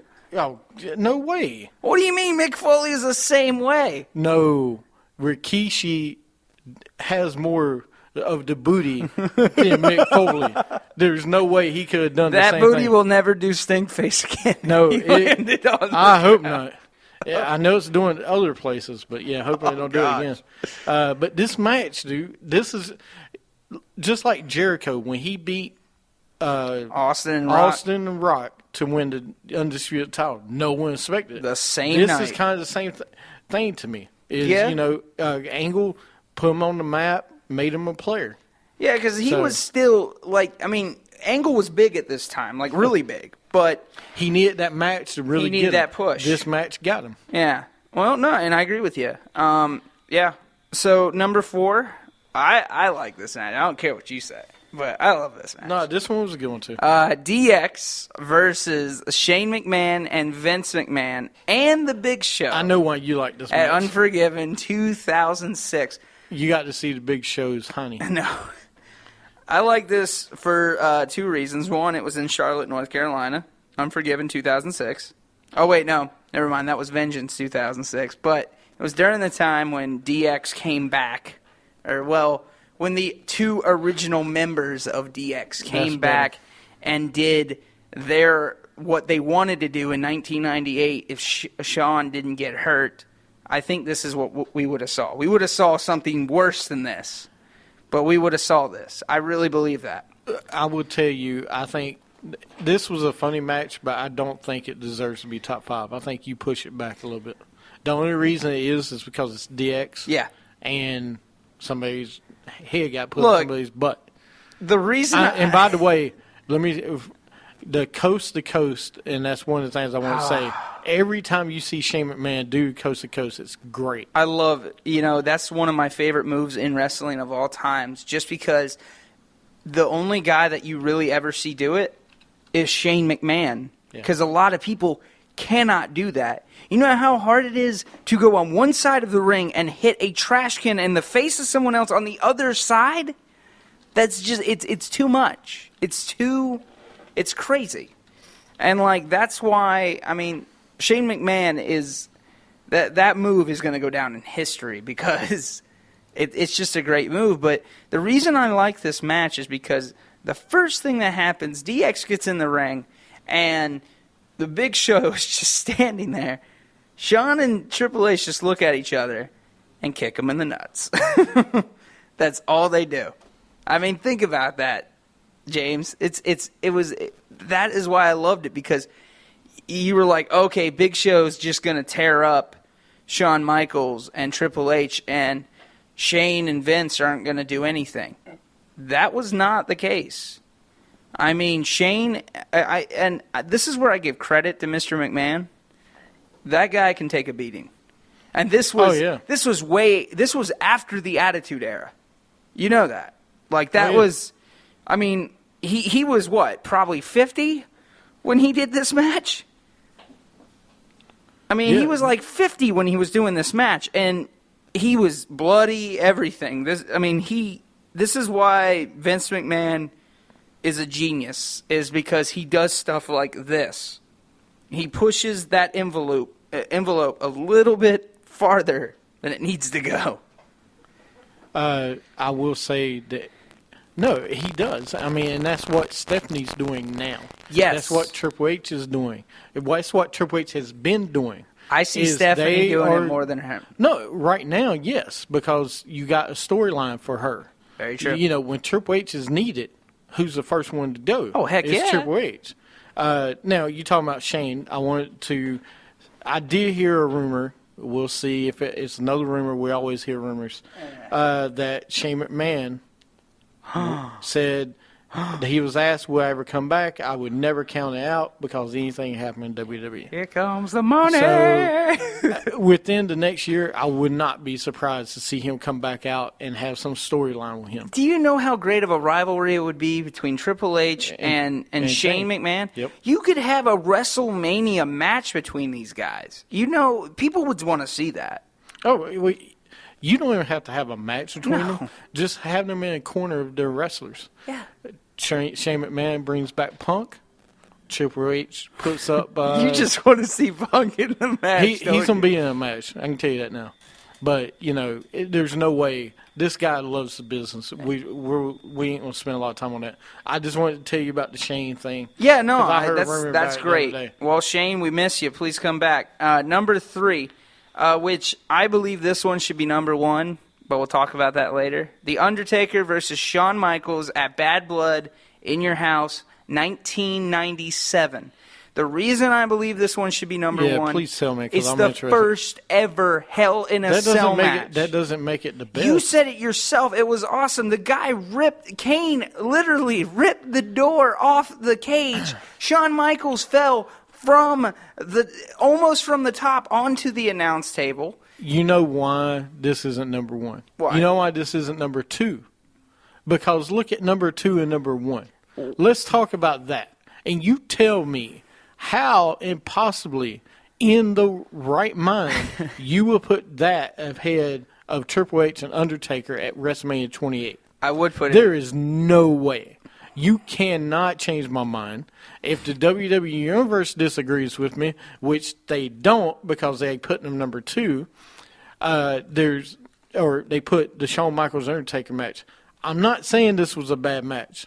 It's one of the best Hell in a Cell. Yeah. It definitely deserves to be All number right. 3. Can I change my opinion here? You can try to change your opinion. If you want to put it number 1, that's It fine. needs to But be. It has to be at least in the top 5 because dude, it should be number 3. There's no questions. There's no other match I will put ahead of this one, except the 2 that's ahead of it. Okay. Is what I'm saying. But again, going back to that match. The reason, I love that match. I mean, again, first time we ever saw this contraption. Like they did a whole they did a whole segment about how they made this thing. Nobody saw that coming, man. I mean, and who's better to put in this match than these two at the time? I mean, these two were, I don't want to say rising stars. They were already stars. The cell, here's some facts. The cell took 11 workers and 524 man-hours to build. 17 of the first 20 featured Triple H or The Undertaker. The cell is 20 feet high. The cell weighs 5 tons, and the cell is 3,500 square feet. Yeah. So, fun fact. Anyway. It deserves to be here. Look, you had Kane come out the first time ever. It was I've said many times, one of the greatest moments in wrestling history in WWE. I love Mr. McMahon. It's gotta be Kane. No kidding, Sherlock. Yeah, it's Kane. It's gotta be Kane. But, it's awesome. But, yeah, this was a good match. Anyway, say number 2. Well, number 2, as James already mentioned, The Undertaker versus Triple H at WrestleMania 28, which I will agree with you. I take it back now. I actually got to see this one live. It was amazing because you had Undertaker, Triple H, the end of an era. The second time. Yes, the end of an era, as Triple H said. And you had who other to be the guest referee? Shawn Michaels. Shawn Michaels. The thing with this match, okay, there's no way you think they could top WrestleMania 27. No. I was there for WrestleMania 27. There was no way they could top it. It was crazy is what I heard. They topped it. Because the Hell in a Cell added an environment. I just read it. 17 of the first 20 Hell in a Cell matches, Triple H, Undertaker. There's no other 2 to put in a Hell in a Cell besides these 2 matches. Yeah. Then you put the streak on the line. Yeah. He didn't put his career on the line. No, he did. Triple H did. No, I mean, he really never wrestled after it. He wrestled at WrestleMania 30. Well, yeah, But the point is, this match was just amazing. Yeah. You had reversals. You had people hitting, tombstone. You had them do more than one time of their finishers and getting back up. and it was a great. And Shawn Michaels' yeah. face added to it. Yeah. His just the way he worked the match. And you had him basically super kick both of them, so you never knew whose side he was he on help. really was on. No. And, there's only one match in King of the Ring. This might be one of the best top 10 matches of all time. What? This Triple H Undertaker, Yeah. WrestleMania 28. I mean, it might be one of the Well, top 10 of all time. And I don't want to get too far into this, but the thing is, with Undertaker and Triple H, this match here, I believe, should have ended the streak, should have ended everything. I agree. This should have ended it all because, I mean, the way all three of them came at the end was it was heartwarming, and it felt like everything was done. It felt like a great way for the Undertaker to retire. No offense. I could have saw the streak ending. But I think if you want to end the streak, and we've talked about it on the show, and we'll say it again, if you are going to end the streak, have somebody that's a younger guy, or at least a little bit younger, because Triple H didn't need a win versus Undertaker. Why you should have done it with CM Punk. Stop it right there. CM Punk was kind of over. He was over already. Yeah. He had another 10 years, and think about it. If he would have won that match, you would never had this break that they have right now. I mean, do you know how much of a heel he would have never gone back face? He doesn't need to be face. No, but people love him no matter what he is. Yeah, no, I mean, and I'm starting to be that way too. He's I like really Stone am. Cold. Yeah, no matter what he is, you love him. What? Yeah, but anyway, we talked about number 2. Let's talk about number 1. Number 1 was The Undertaker versus Mankind at King of the Ring 1998. You want to talk about a match? This was probably one of the best matches. I don't want to say of all times, but it's up there because JP can say what he wants about Mankind. He can say what he wants about Mick Foley, Dude Love, Cactus Jack. I don't care. You got to give it to Mankind for this one. You do. This is what made it. This made him shine. This was. I don't care. I don't care if JP was here or not. This is one of the top 10 matches of all time. I don't care what you say. There's no way you can tell me anything differently. Yeah. Because when you think about wrestling and wrestling history, what's one of the top 10 matches you think of? This is on the list. Yeah. There's nobody that tells me, no. Yeah, you remember where you were when Mick Foley fell off the top of the cage. Yeah. Because you literally thought he was... You thought he was dead. Yeah. Or he was not getting Even the back up. Spanish announcer who was right next to it, he said, we literally thought Mick Foley stopped breathing because they checked on him. He gets back up, goes to the top of the cage again. He goes through the cage. Balls again. So, he goes through tacks. In the cage. He loses a tooth in his nose. And then he has a hole in his bottom lip, and it looks like he's smiling. Everybody thought he was smiling when he wasn't. He had a hole bleeding out of the bottom of his lip. This was one of the greatest matches ever. I mean, they needed somebody to put against Undertaker. And Mankind, Mick Foley was the right guy at the time. And it made his career. I don't care. Dead. Undertaker was going to be made, but this really made Mankind. Yeah. I mean, I know Undertaker won the match, but no matter what, he was going to be over. But who do you really remember from the match? You remember Foley. Well, I think this really helped him to get over. This was his defining match. Yeah. To get him to be pushed up to the next level. And he was years later. Yeah. But this was one of the best matches ever. Oh, yeah. Well, I mean, going back with that, what are some matches that you think, James, that should be in here? If you had to take any out, to tell you the truth, on my part, I really wouldn't take any out. No, and that's what I was saying with like the tweets I got. Everything was pretty much just they were all in there. Nobody really moved anybody. I would move number 4. I would move the McMahon and DX match I don't think it was better than number 5. I don't Yeah. think it was better than number 6. I'd actually move it to 6. I'll move it to 6. I wouldn't move it any higher. I wouldn't put it behind the Undertaker Brock. I'd match. actually move the Shawn Michaels Triple H to 4 because I just believe that was it was a defining moment with their rivalry was amazing. Of course. Well, you don't think that. So Well, of course, and there's yeah. nothing wrong. There's nothing wrong with that. It was a good match. I would not put it ahead of the 6-man because I like the people that were in that match. It was are amazing. legends, Yeah. except for Rikishi. Sorry, Rikishi. Rikishi is a legend, but not. He's not on the level of the Rock. In his son's eyes, he's a legend. He's not on the level of the Rock. He's not on the level of Austin. He's not on the level of Angle. I mean, and you no one, remember even him. he doesn't do that. Yeah. He knows he's not that, but it was awesome. But you remember him for taking that fall. You remember him for what he did in the match. I mean, he did good. But the one that we never mentioned was Undertaker versus Steve Austin versus Mankind versus Kane on Raw. Yeah, I meant to mention that In one. 1998. Yep. It was on Raw. They didn't even do it at a pay-per-view. That's when they actually awesome. That's when they actually defended titles on the world title. Oh, they used to do that? They used to. Well, I mean, it was a great match, too, though. Yeah, that's what I keep hearing, man. If you haven't seen it, go back and watch it. Yeah, well, because you can get it on WWE Network for $9.99. Just $9.99. All right, well, I guess we're gonna take a. Is it time to take a break again? Yeah, let's take a quick break, man. All right. We'll take a quick break. You're listening to Wrestling with Attitude. Time to play the game!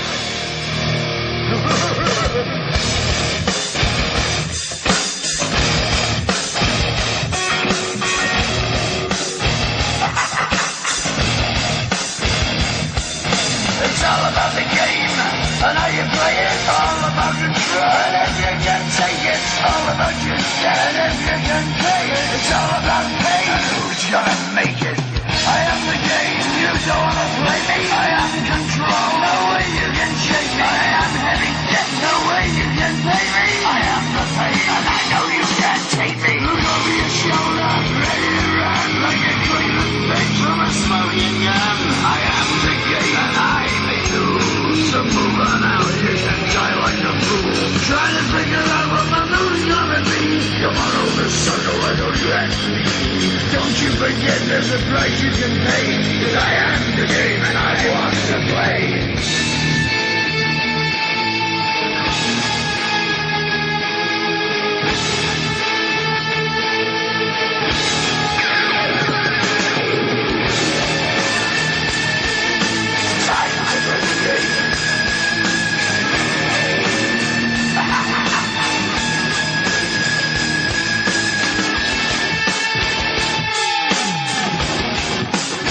Time to play the game.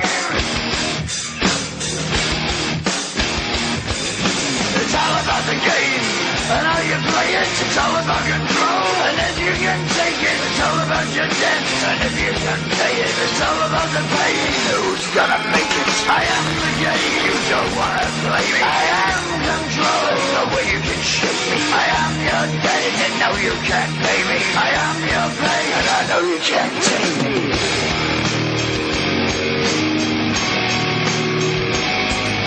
Play the game, you're gonna be the same. You're gonna change your name. You're gonna die in flames.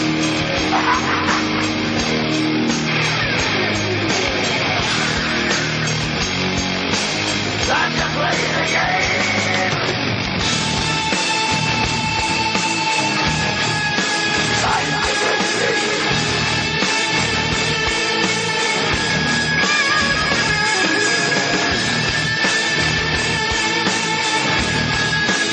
Time to play the game.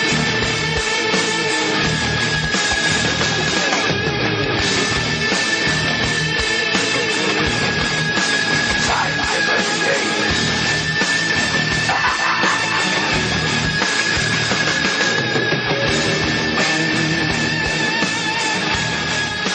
Time to play the game. I think I'm cute. I know I'm sexy. This is the Melting Pot, aka 6-month champ, and you're listening to Wrestling with Attitude. Don't forget you can find every show on WrestlingWithAttitude.com. Don't forget to like us on Facebook at Wrestling with Attitude, and don't forget to tweet us on Twitter at WWA Show. All right, and welcome back to Wrestling with Attitude. That was the 6-month champ. With a G. Is it with a G? Yeah. At one point G. it was no G, one point There's it's one with G. G. No, there's one G. G. You All see, right. the face of the company doesn't realize that, so I'm trying to let him know The there's actually a face. G. Is it the face off or the face? The face. Okay. He doesn't like face off. I did. I thought John Travolta did a very good job. Well, Nicolas Cage did do a great job. No. It was Nicolas Cage, dude. And John Travolta. They both Nicolas in it. Cage made that movie. No offense. But anyway, I'm a fan of yours, John Travolta, but not like Nicolas Cage, man. Well, so next Anyway. week on the show, we're going to talk about WWE Countdown. We're going to talk about top 10 craziest ladder matches of all time. Please go on to WrestlingWithAttitude.com. Go on to our take our poll and see which one you think is the best ladder match or craziest ladder match of all time. Yeah, just you can tweet us at WWA Show. Usually I will be there on Monday nights and tweet. I'm gonna try to be there this Monday. It's a holiday, so we'll see. No, Labor Day. you can tweet me anytime at WWA Show. Go to our website WrestlingAttitude.com. You can vote there. I'll have a poll up tonight. We also you can go to our website, leave us comments, questions, anything like that. And please tweet him because he gets lonely after. I do. I like my tweets. He likes his company. Come on, guys, you got to help him out. Yeah, it's better than talking to you all the time. It is. Anyway, So, moving on. Next week we'll talk about top 10 craziest ladder matches of all time. Just one. It can be ECW, WCW, WWF, whatever. I wonder how much ECW is going to be on there because I bet you. It's going to be at least a good 25. Not as much as you think. Well, So we'll see. And then, but we will have that. That is going to be our countdown next week on the show. And then after that, we'll figure out some other countdowns to do. well, I don't know about you, but I've been watching the WWE Network lately. Which you can get for $9.99. Yes, you can. Okay. Thanks for that, WWE. That's all you are now. You're WWE. 'cause You're a you bow do- lever and bowtainment. Wow. You're done. That don't count. Not the same. The BBW is The BBW, yes. or no, the BBE. The BB, no. That sounds worse. Anyways, The so bow leave tainment. I don't understand where you're going with that. I've been watching the Monday Night Wars documentary. Well, what you talking about that Attitude Era is next week. They were releasing the first 100 hours of Nitro. But you're saying, I've watched the first 3 of the ones that's out now. It's great. I love Awesome. it. I don't understand what the modified version of it is yet. Yeah, I didn't see any difference whatsoever. It looked like the same because they got 2 copies. It was of each actually one. shorter. It's like a minute shorter for some reason. I don't know why, but because one said 98, one said 97. I was like, okay. I don't understand why it's a modified, but I was watching the Monday Night Wars things. If you guys haven't seen it, check it out. If you have the network, please check it out. It's great. It's I really suggest it along with Beyond the Ring stuff. I just watched the top 50 finishers of all time, which I disagree with, but at the same time, it's really cool to see, and the top 25 rivalries of all time.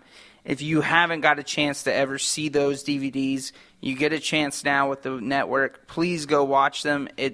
It'll really increase your history and your knowledge of wrestling history. It really will. It has it's fun to increased watch. mine. So Good. That's what we're working on. And you're talking about the network. They are moving SmackDown to Thursday nights now. woo! Yeah, because that's the one thing I really like. They're finally coming back on Thursday, man. I mean, think about it. The only thing I don't like, it's not going to be live. It doesn't look like. They'll go back to it. And the reason I bring this up is because on the network, NXT is usually the main thing on Thursdays at 9. They'll have to move it to another day or a different time slot. Friday. Well, you can move it Friday. You could do it Wednesday. Nobody, if you don't do it, I will move it to Wednesday. But well, you got main event. You got some other things. Saturday. People, Friday, Saturday, and Sunday. People were Sunday they will. Friday and Saturday though, and Saturday you really don't want to do it because college football is on Saturday. And If you really did it don't on want, Sunday, it would be really good. If you did it at the No. right time. what time you gonna do it on Sunday? Because you got NFL games starting Sunday. Yeah, but nobody watches it at 8 o'clock. No, 8 o'clock at I night. don't watch no Sunday night football. You're the only one that doesn't. No. You're about the only There's one. a in America. whole group of people in America. All right, listen. I would not move it to Sunday. If I was going to move it, I would move it to Wednesday. Or Wednesday would be the best day. 'Cause Heck, move you it can to move Tuesday. Well, you can move. The reason I say you can move main event to Tuesday, you can move the other shows up a day. Yeah, and- because Superstars is taped anyway. And it actually be live. No one watches Superstars and main event anyway. I didn't even know Superstar still existed. They do. It's on the network. Yeah, but I didn't know it still existed. I thought it was like old tapings. I was like, No, this they is... tape it every week. But anyway, NXT, you got Superstars, you got Legends House 2 will be out soon. Hopefully. I have not seen anything on who's going to be on it. I'll look for it. But Legends House 2, early speculations that those shows will be moved to Wednesday nights, like I said. But talk about WWE Network. Well, by the way, again, I was watching last night the top 50 moves, and I got a new wrestler I'm a fan of. I don't know if you, JP, and Michael approve of it. Mr. Flash Thompson. Who? Flash Thompson. Who's that? I'm probably saying it completely wrong.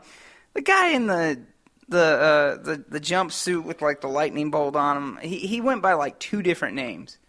Oh, you talking about in WCW? No, he was in WWE and in WCW at one point. Too Cold Scorpio. Yeah. Too Cold Scorpio was awesome. Too Cold Scorpio, but he went as a different name in WCW, and I forgot what the name. Something Thompson or something. Flash. I know who you're talking about. Yeah, it's Flash, but I think that was a Spider-Man character. I just said Flash Thompson. Yeah. Anyways, man, anybody who could do a 450 splash, and again, this guy was a big guy. Too Cold Scorpio, right? Am I saying that right? Mm-hmm. I mean, you gotta remember that guy's what? He was like at least a good 6'5" or so. He's a big guy. Who? Too Cold Scorpio? Yeah. He was not 6'5". He was like 6'2", maybe. Okay, big guy though. Big guy doing a He wasn't a big guy. Doing a 450s, that's pretty big. Because normally you're under 6 feet doing a 450 splash. I think he was under 6. No, they even said he was a big guy. They said for his height, he was big. Not compared to like, Big Show and all that and other actual big superstars. I have not seen anything of who is definitely on it yet, but everybody's saying Hulk Hogan. I'd like to see it, but I don't see it happening. I'd like to see him and Flair, just because that would just be fun. I tell you what, if they do what they're saying, Hogan would be one. Another guy, the Iron Sheik. Oh, God. You put the Iron Sheik on TV, I am watching it live every week. What about Mr. Wonderful? Put him in there. Put Mr. Wonderful in there. Come on. If you've not listened to the Iron Sheik or you don't follow him on Twitter, please do. He's an interesting soul. Or what about Scott Hall? What if you put him in there? I know that won't ever happen. I mean, another rumor is, I think this is more fancy. Stone Cold, Bob Backlund. Stone Cold won't be on there for a while. I could see Bob Backlund do it. I could see Bobby the Brain Heenan maybe on the next one. He's really sick, though. I don't know if What's going on with him, man? He's been sick for a while. I mean, he's not. I don't think he's sick now, but he's not. He does not look anything like he used to. So he's been different. He's had illness, just like Okay. I mean, you get age, you have illness.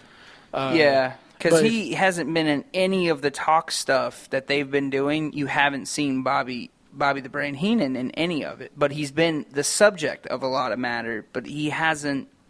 They never had him do any of the taping, so I thought something was going on. I mean, here's some more rumors of the names. Ric Flair, of course.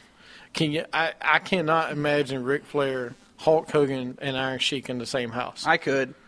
Oh my goodness! It's a crazy house, but it'd be cool. Ashley, because that's the host of the Legends House. You might not want to be on that season if Ric Flair's on there. Just saying. Why don't you put Jerry the King Law in there?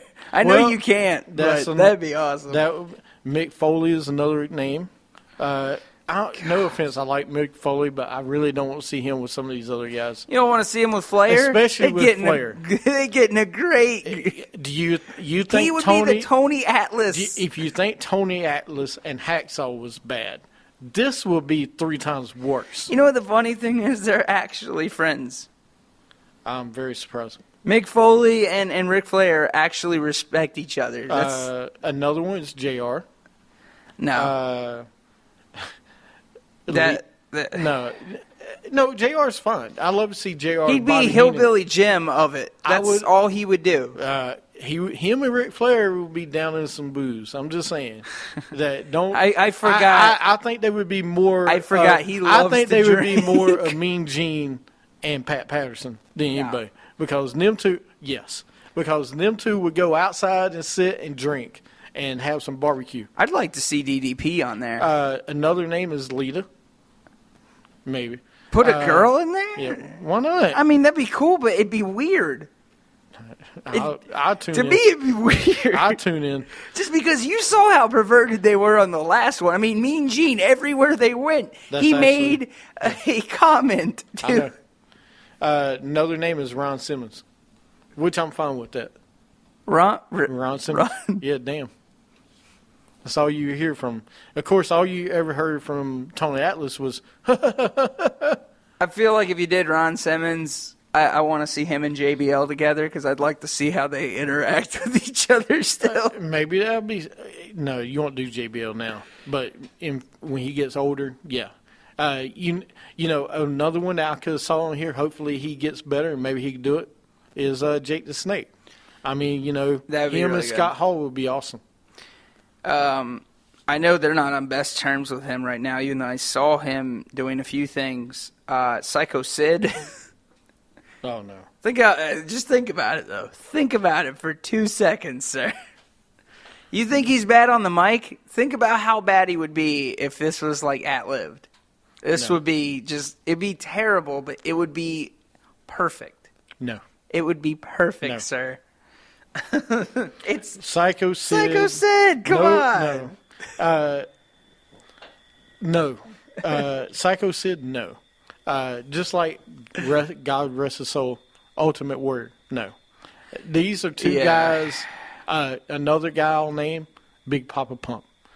Scott Steiner. Oh, no. He's never allowed. No. My point is, these guys should never be in front of a TV unless they're wrestling. Well, that is it. Big Papa Pump is not on good terms right now. I know. I'm just saying. Is that your source at WWE? Is that Josh Matthews again? Yeah, Josh. He's unemployed. He's tweeting. Josh Matthews and me have become really good friends since he left the WWE. He's opened his eyes because he doesn't have to deal with Bo Levers all the time like you. Such a Bo hater. Yeah. Such a Bo hater. I am JBL. I am. No, but and I know he won't do it, but I'd like to see Shawn Michaels. I know he won't do it. At some point, he will probably. Like, he might do another special guest appearance. He was on it at least. Yeah, but I don't think he'll do anything else with it just because it's Shawn Michaels. You don't see him really doing it again. But yeah, there's... Go ahead. I don't know. I mean, like, it's... I'm not going to say anything because, I mean, it doesn't matter who's on it. I'm going to watch that second season. Oh, Legends House? Don't- Yeah, absolutely. Don't tell me you're not going to tune in. You don't care who it is. If it's somebody famous on there, you're going to watch it because, I mean, hell, if Hogan is on there, you're going to have a lot of people see that.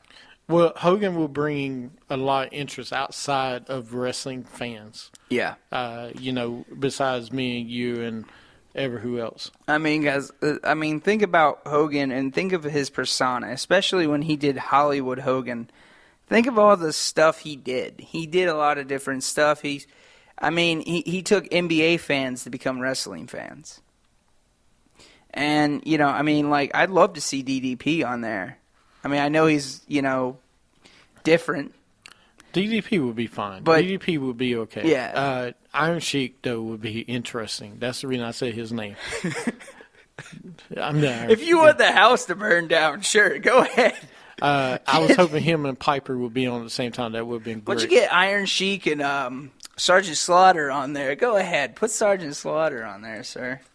Well, and the problem with going back to the 80s, most of their there's not a lot of 80 wrestlers left. Oh, that too, and a lot of them are actually... Big Boss Man. yeah. There's a bunch of guys that are not here anymore. Well, Savage, of course. Also, a lot of them have kind of, they're born again, as they like to call them. Like Ted DiBiase, he's actually a minister. So he still does wrestling stuff. I wouldn't see him, though, doing a show like this. That's the Probably only problem. not, but I wouldn't see him do it. I could see that. Look, there's one thing about this show that Legends House brings. Yeah. It's a brotherhood.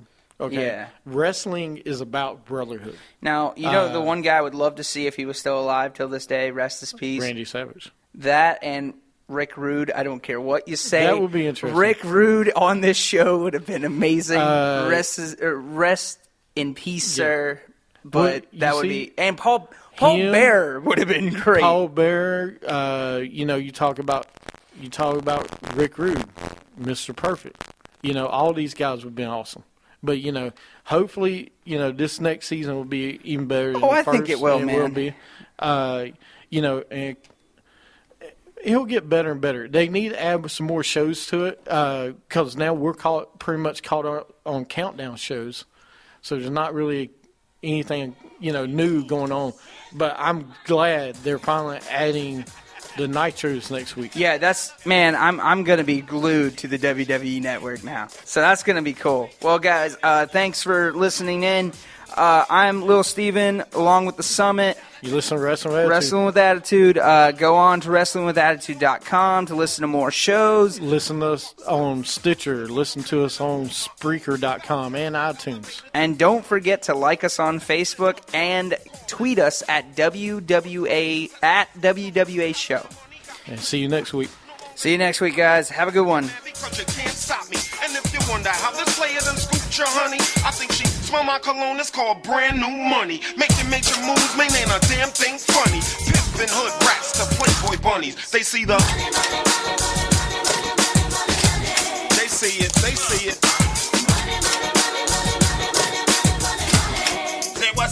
what? Money. I'm global dollar and roll with Bow Fitty. Like to go out smelling fresh and looking spiffy. Don't like clean money, I want my wrist to be filthy. Pots with their retirement fund, I can't tell till I'm 60. So what am I supposed to do? Rollin' through, steady patting them pockets till I'm stacking holding too. Ching ching bling bling, catching cash in lump. It's a Coro, get a jacket, I'm selling them out my trunk. Whenever, whatever, it takes to shake down $1. Mozo in that direction, wait a minute, holla holla. All wants to know where they go, where they winning. A Meek and Marshall Monday, smelling just like a mint. Back in the day.